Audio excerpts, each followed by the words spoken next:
Sila. Mo ba? Bang aga nyo tumambay Jimboy.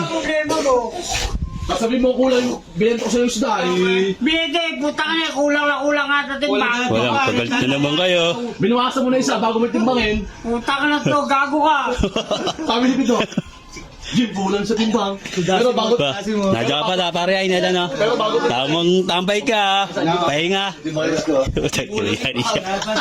Sarap tumambay dito, pare, mahangin. Kulang nga natin bang ano mo? Putang na to ba? tas bumili naman sa akin ng galunggong. Kulang pa rin. Ulo pa rin daw. Oy, ang timbang eh. 5 taon na nakakalipas. 5 taon na pala yun. 5 taon. Nagyayabang ngayon. What now? Nagyayabang ngayon. What now?